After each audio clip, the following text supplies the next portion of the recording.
बहुत सुंदर। आपके जीवन की नाव को खेवनहार कौन है? कर्णधार सदगुरु दृढ़ नावा, दुर्लभ साज सुलभ करी पावा। कोई सदगुरु आपके जीवन की नाव को सुरक्षित खे कर पार उतारता है। ये भवसागर बहुत बड़ी नदी है जिससे पार करना बहुत कठिन है। ये जन्म मरण का बंधन, ये आत्मा के लिए आवागमन, पुनरपि जननम पुनरपि मरणम, ये क्रम कैसे टूटेगा? जीव की सदगति कैसे होगी? इस मृत्युलोक में सबकी मृत्यु तो होती है, लेकिन सबकी सदगति नहीं होती। बैतरणी नदी में डूब जाते हैं लोग। तृष्णा बैतरणी नदी है। चाणक्य कहते हैं, क्रोध यदि यमराज का रूप है, सहनशीलता बढ़ाइए, गम खाइए। जिनके बीच में रहते हो सुबह से शाम तक, उनको क्षमा भी कीजिए। 3 गलतियां उनकी रोज माफ कीजिए। बार बार गलती करने से मनोबल, बुद्धिबल, आत्मबल कमजोर हो जाता है।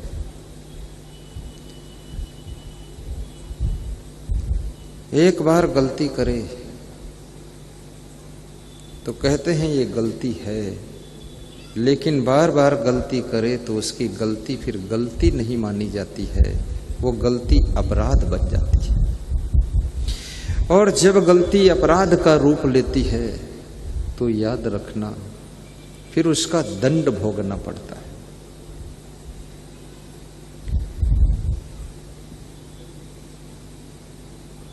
नशा व्यसन की आदत मत बनाइए। आज इस लखीमपुर के सत्संग में कहते हैं, जब गुरु के पास जाइए तो कुछ उनको दान देना चाहिए। गुरु वैद्य और ज्योतिषी देव मित्र बड़राज, इन्हें भेंट बिन जो मिले होय न पूर्ण काज। सब कुछ दान देने के साथ साथ आप अपने अवगुणों का भी दान कीजिए। यदि आप शराब पीते हो तो शराब पीने की आदत गुरु के चरणों में संकल्प लेकर के छोड़ दीजिए। पुड़िया खाने की आदत छोड़ दीजिए। गाली बकने की आदत छोड़ दीजिए। मानव से महामानव, महामानव से देव मानव बनने की यात्रा प्रारंभ कीजिए। मानव से दानव मत बनिए। अच्छी संगत कीजिए।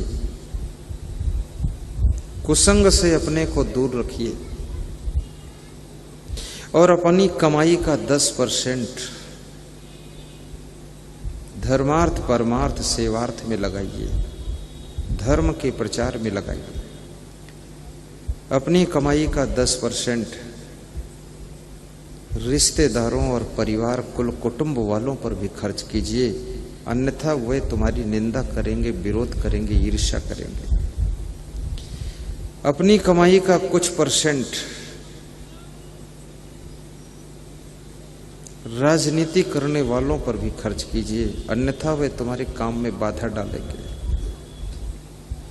अपनी कमाई का कुछ % अपने मित्रों पर खर्च करें, नहीं तो वे मित्र लोग अंदर अंदर तुम्हारा काम बिगाड़ेंगे।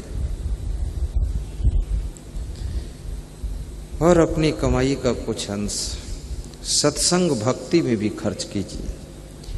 जिस गांव में रहते हो उस गांव में साल में एक बार खीर पूड़ी का भंडारा भी कर दिया करो। किसी को थोड़ा सहयोग देने की जरूरत पड़े तो सहयोग भी दे दिया करो।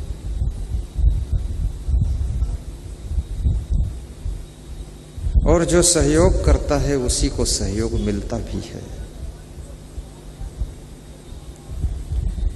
सहारा देना भगवान का लक्षण है। एक गरीब विद्यार्थी पढ़ रहा था,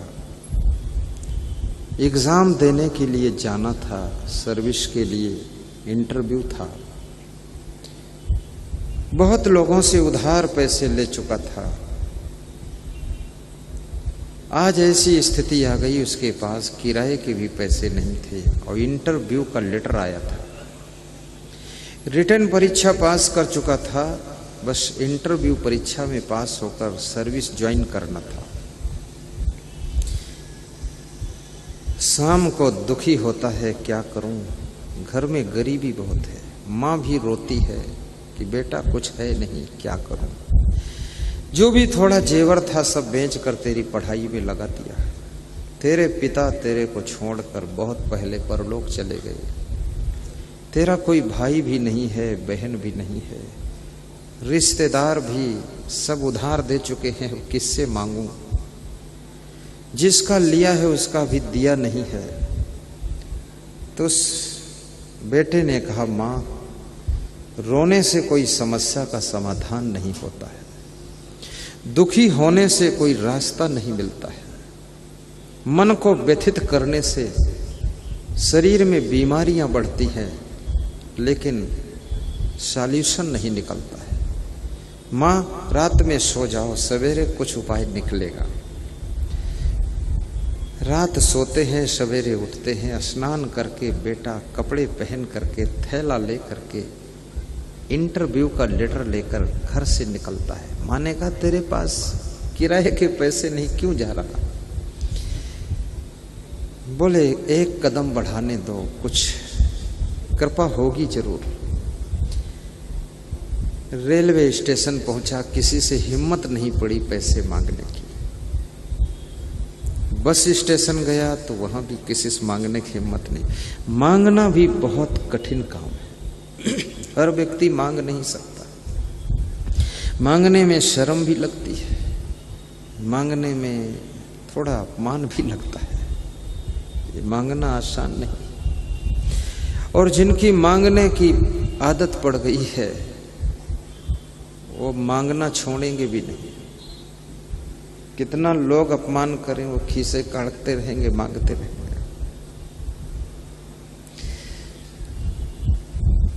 आप अपने इष्ट देव से ये मांगिए कि हमको देने लायक बनाइए आप। मैं दूसरों को दूं, दूसरों के सामने हाथ लेने के लिए नहीं फैलने चाहिए, देने के लिए मेरे हाथ फैलने चाहिए। ऐसा मांगिए दाता से।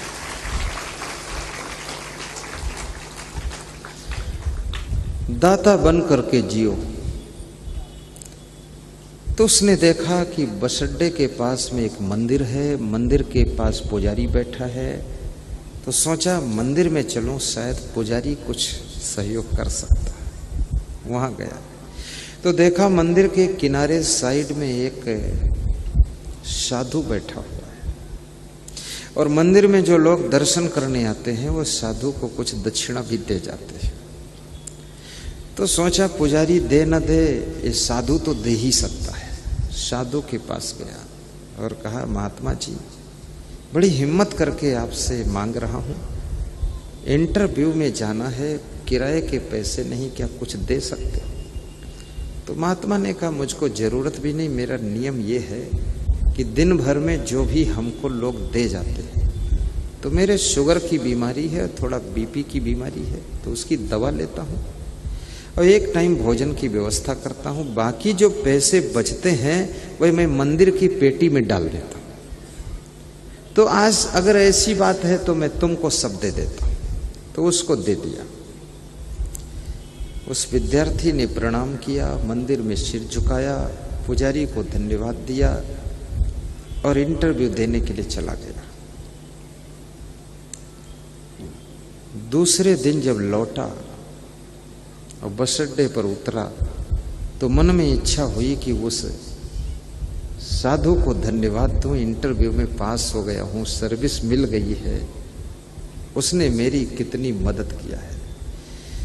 जब धन्यवाद देने के लिए मंदिर के पास गया तो वहां का सीन बदला हुआ था, नजारा बदला हुआ था। वहां बहुत भीड़ लगी हुई थी। क्योंकि वो साधु का स्वभाव बहुत अच्छा था। जिसका स्वभाव अच्छा होता है ना, उससे लोग मिलने की इच्छा करते हैं। और स्वभाव अच्छा बनाना हो तो फ्री में बनता है। वाणी मधुर बोलनी हो फ्री में बोल सकते हो, लेकिन मकान अच्छा बनाना हो तो बहुत पैसा लगता है। मकान कितना अच्छा हो, अगर आपका स्वभाव अच्छा नहीं है तो कोई आपके यहाँ मेहमान आना नहीं चाहेगा। अगर स्वभाव भी अच्छा है, मकान भी अच्छा है, तो किसी को थोड़ा बुलाओगे तो भी सब आएंगे आपके यहाँ। इसलिए स्वभाव को भी अच्छा बनाइए।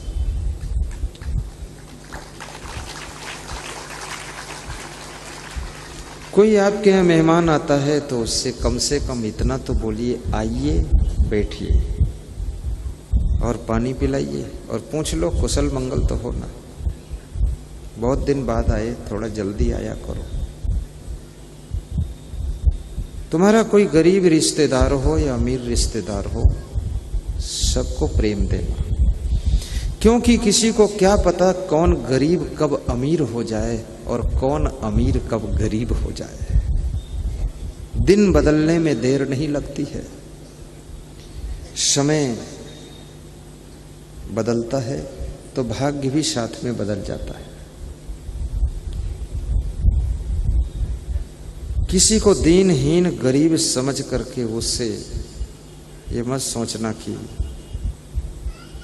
ये किसी काम का नहीं है। हो सकता है एक दिन वो आपसे ज्यादा मजबूत आदमी बनेगा। भाग्य किस उम्र में आपका उदय होगा ये आपको भी पता नहीं है। बचपन में ठोकरें खाने वाले लोग, जवानी में जहर पीने का इंतजाम करने वाले लोग 50 साल की उम्र में पहुंच करके सेठ जी बन गए, माला माल हो गए। बड़ा सम्मान उनका बढ़ गया और लोगों को भी सहारा देने लग गए। कब किस्मत का सूरज उदय हो जाए आपको भी पता नहीं। और एक ही मुहूर्त में, एक ही क्षण में जन्म लेने वाले जुड़वा बच्चों का भी भाग्य जुदा जुदा होता है। क्योंकि जन्म तो एक मुहूर्त में हो सकता है, पर कर्म तो आत्मा के अलग अलग है। अलग अलग से आत्माएं कर्म करके आती है। जो लोग चाहते हैं मेरा भाग्य बहुत अच्छा बने, वे लोग 5 बातों पर ध्यान रखें। कर्म अच्छे करें, वाणी मधुर बोलें, स्वभाव सुंदर बनाएं और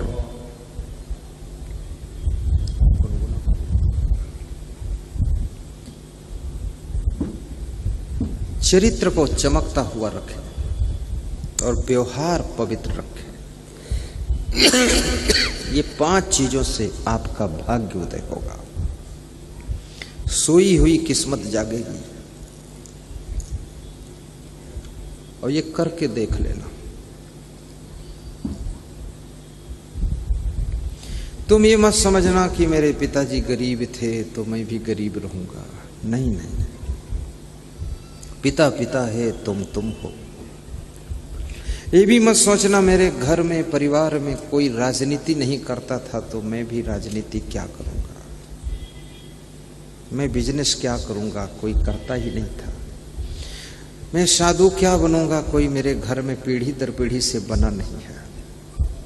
कितने घरों में कोई साधु बनने लगे, भक्ति करने लगे, गुरुमंत्र लेने लगे तो घर के लोग कहते हैं अपने घर में भक्ति छाजती नहीं।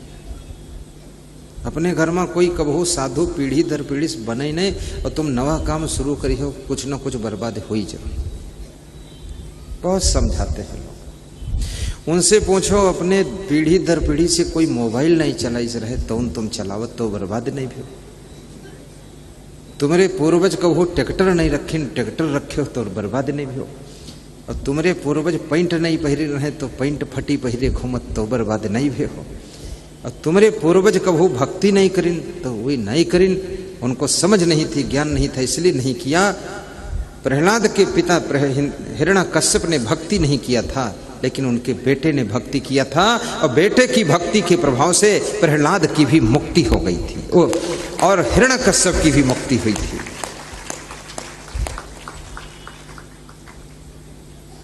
तुम्हारे घर में भक्ति नहीं छाजती है लेकिन दारू छाजती है। दारू कहां से निकाला रोल तुमने?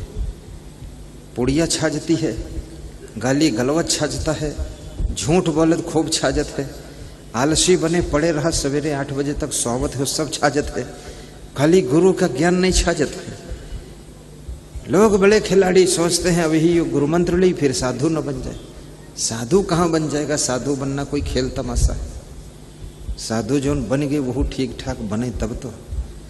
तुम बताओ साधु बन जे हैं? साधु इस तरह कोई बनने लग जाए तो सब साधु ही हो जाएंगे। सबको पता है साधु होने में सुख है, शांति है। कौन साधु बनता है? बीड़ी छोड़ नहीं पाते, साधु बने चले। साधु क्या बनो? ये साधु में बहुत त्याग करना पड़ता है। ये खाली खेल तमाशा नहीं साधु बनना। कोई अपमान करेगा उसको सहना भी पड़ता है और कहीं भूखे प्यासे भी रहना पड़ता है। संतोष बहुत रखना पड़ता है, कम बहुत खाना पड़ता है। और साधु जीवन में मन को पूरा कंट्रोल रखना पड़ता है।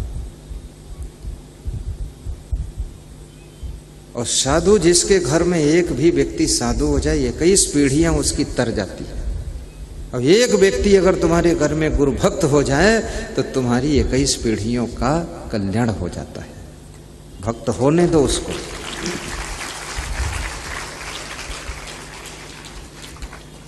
जब वो विद्यार्थी मंदिर के पास पहुंचा और देखा वहां कुछ बदला हुआ नजारा है, भीड़ इकट्ठी है, तो उसने पूछा ये भीड़ क्यों है? बोले वो जो बाबा जी रहते थे यहाँ, महात्मा जी, वे आज सवेरे सवेरे मर गए, उनकी मृत्यु हो गई। तो पुजारी ने कहा मृत्यु क्या? वो रोज दवा खाते थे शुगर की और बीपी की, और कल शाम को उनके पास एक को पैसे ही नहीं बचे, तो दवा खाई नहीं तो बीपी बढ़ गया और मर गए। तो जो विद्यार्थी था उसने जाकर देखा लाश को महात्मा की, तो फूट फूट कर रोने लगा। तो भीड़ ने पूछा तुम बहुत क्यों रोते हो? तुम्हारा कोई सगा था कि लगा था? कौन था? बोले मेरा न सगा था न लगा था, लेकिन मुझे मेरी जिंदगी बनाकर अपनी जिंदगी को खत्म करके वो चला गया, वो संत, इसलिए मैं रो रहा हूं। मेरे पास इंटरव्यू में जाने के लिए किराए के पैसे नहीं थे, उसने सब पैसे हमको दे दिया। दवा के पैसे नहीं रह गए, बीपी शुगर बढ़ गया, वो रात में मर गया। इतनी भीड़ इकट्ठी हुई है। जिसने मुझे जिंदगी दिया और अपनी जिंदगी छोड़ के चला गया, धन्य है। लगता है भगवान के रूप में ही आए थे मुझे जिंदगी देने के लिए। भगवान कभी भगवान के रूप में नहीं आता है, भगवान कभी कभी तुमको भगवान बनाकर तैयार करता भेजता है और भगवान का काम तुम्हारे हाथों से कराता है। तुम इस बात का भी इंतजार करो कि हे भगवान तेरा काम मैं मेरे हाथ से करूं, मुझे ऐसा आशीर्वाद देना। भगवान का काम। उस विद्यार्थी ने बहुत लोगों से भीख मांग करके उस महात्मा का दफन संस्कार किया और उसकी जिंदगी की ये कहानी कभी भूली नहीं कि दूसरों को जिंदगी देने वाला अपनी जिंदगी छोड़ गया। किसी खेत में बहुत मजदूर काम कर रहे थे,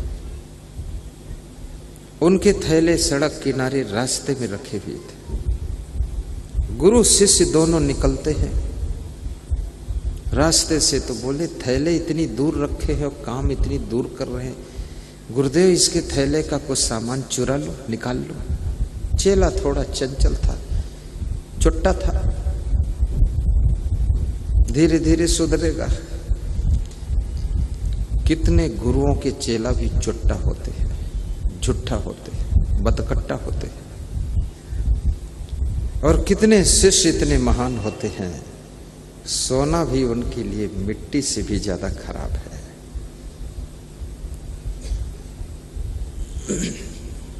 कितने ये भक्त लोग भी इतने महान ईमानदार होते हैं कई बार हमारे सत्संग में सोने की चैन भक्तों को मिली तो लाकर व्यास गादी पर जमा किया और अनाउंस हुआ, जिसकी चैन थी उसको वापस दे दी गई।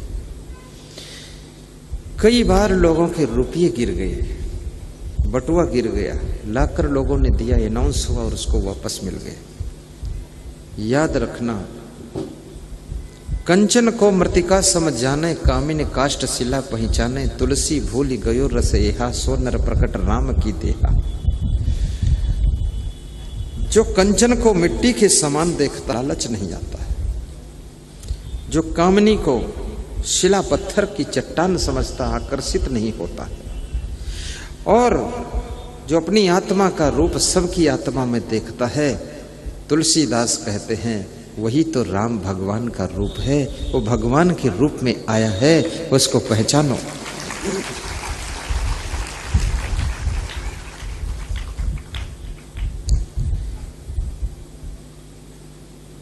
गुरु ने कहा इसके थैले से कुछ मत निकालो, ये मजदूर लोग हैं, इसके थैले में ये जितने थैले रखे हैं सब में 100-100 का नोट रख दो, फिर आड़ में झाड़ी में बैठकर देखो क्या होता है।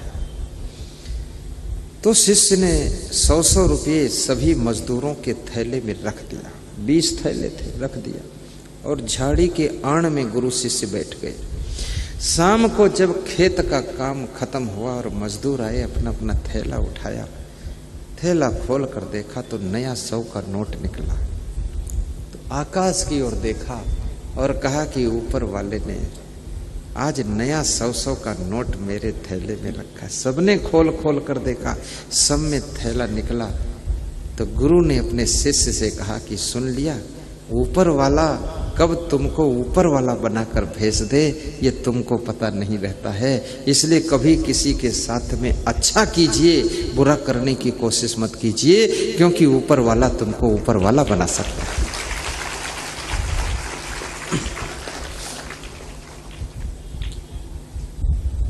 आज सत्संग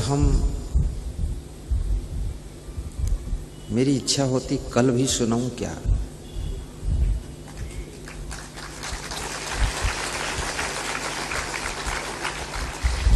सुनने वालों की इच्छा होती है कि नहीं होती है? तो बहुत कम लोग हाथ उठाए हैं। Very good.